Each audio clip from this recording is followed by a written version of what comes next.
اگر کوئی واجب الجہنم بھی ہو اور احترام فاطمہ کر لے، اللہ رستہ نکال دے گا اس کے لیے جنت کی خاطر۔ کبھی سوچا کہ حور کو کیوں معافی ملی؟ اتنے بڑے لشکر میں سے ایک بندے کو معافی کیوں ملی؟ یہ علیہ السلام کیوں بن گیا؟ حسین کے گھوڑے کی رکاب کو پکڑ دیا اسے۔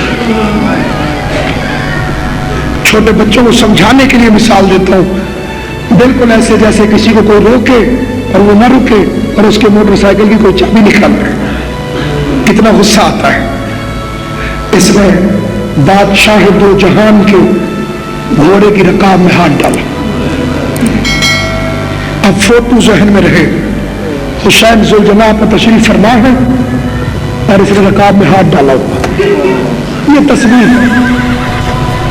ایک شاعر نے قبلہ کہا، ایمان مسیحا سے دوا پوچھ رہا تھا، جوان تیری زندگی کرے، جینے کی رہے حق میں عطا پوچھ رہا تھا۔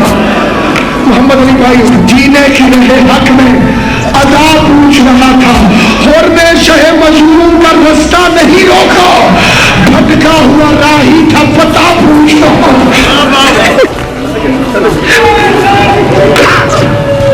امام نے اسے ایک فکرہ کہا، اور تیری ماں تجھ پر لائے،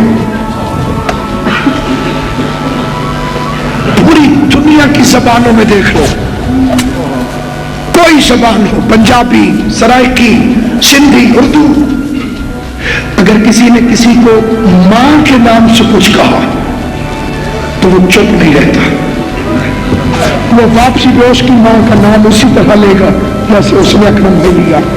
یہ اصول ہے دنیا کے اندر۔ اور عربوں کے اندر یہ جو محاورہ تھا کہ تیری ماں تجھ پر روئے، یہ اگر بادشاہ نے بھی کسی فقیر کو کہا تو وہ بھی اسے کہتا تھا کہ تیری ماں تجھ پر روئے۔ حسین نے بد دعا نہیں کی، بد دعا ہوتی تو حور غرق ہو جاتا۔ حور کی ماں کا نام لے کر اپنی ماں کا مقام یاد دلایا۔ حور تیری ماں تجھ پر روئے، حور کے بدن میں کپکپی آ گئی، چہرے کی رنگت زرد ہو گئی، گردن جھکا کے کہتا ہے میں آپ کی والدہ گرامی پر درود کے سوا کچھ نہیں بھیجتا۔ اس جملے نے حور کو علیہ السلام بنا دیا۔ یزید کی فوج میں تھا قبلہ تو واجب الجہنم تھا، علیک صاحب یزید کی فوج میں تھا واجب الجہنم نہیں تھا تو قبلہ اور بطول کا احترام کیا، زہرا کا احترام کیا، خالی واپس آنے والی کا احترام کیا۔ آج کتنے کا دن گزرا ہے قبلہ؟ 4 محرم۔ علماء سے پوچھو جتنا زینب آج روئی ہے اس سے پہلے کبھی نہیں روئی۔ یہ رو نہیں سکتا، بیوی روئے، ہم روئے، ہمیں پتا ہے ہم نہیں روئیں گے تو تم روئے۔ زمانہ کو نئے سال کی خوشیاں بنا رہا ہے، کسی کو نہیں معلوم فاطمہ کا بچہ جنگل میں آ چکا ہے۔ آج مجھ سے پوچھو زینب زیادہ کیوں روئی؟ کیونکہ اطلاع ملی تھی کہ شیمر آ گیا ہے، اور بچپن سے زینب سنتی آ رہی تھی حسین کے قاتل کا نام شمر ہے۔